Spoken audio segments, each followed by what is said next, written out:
An important responsibility of leaders is figuring out how to fund business operations and growth plans. In the best case, a business will generate enough cash for operations, growth, and shareholder dividends. However, in many cases, leaders need to borrow money for growth, and in some cases, even the operations of their businesses. Debt has its place. Taking on debt is not necessarily a bad thing. In fact, some astute business people argue that it's better to use someone else's cash for your business investments, even if you have the cash yourself. This assumes you can put the cash to use and generate returns which are higher than the cost of that debt. How do businesses get into too much debt? Excessive business debt arises for a number of reasons. Investments may not pan out or take much longer to realize gains.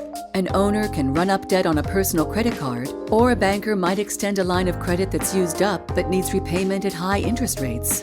Excessive debt means any positive cash flow is consumed by debt repayments. Failure to pay creditors, employees, suppliers, and overheads can have devastating consequences.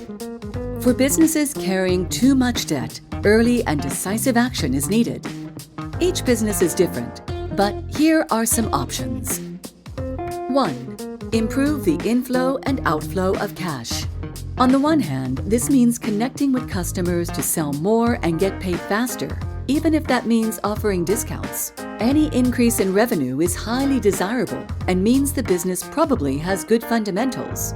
This can also mean renegotiating payment terms with suppliers through discounts and/or deferred payments so as to stem the outflow of cash. 2. Communicate with creditors. No one likes surprises, including creditors.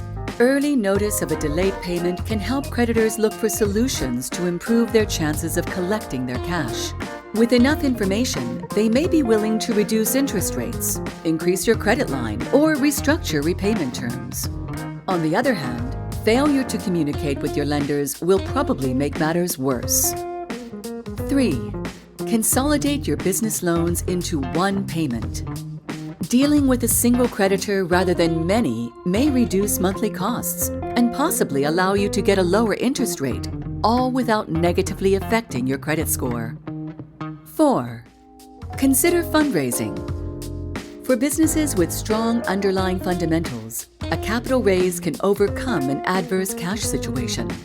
This comes at a cost, including selling valuable equity and being exposed to a new shareholder who will exert influence on the business.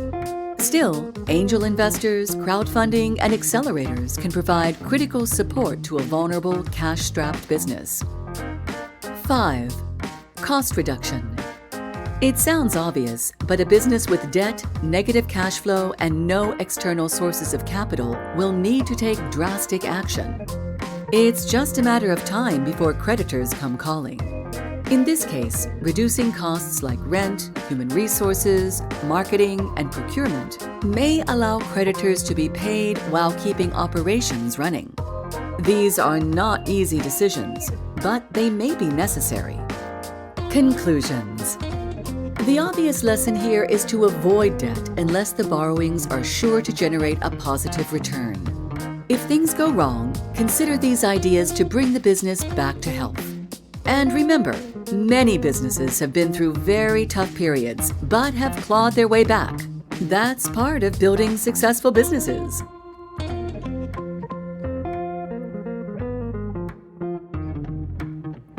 Thanks for listening, and until next time, see ya!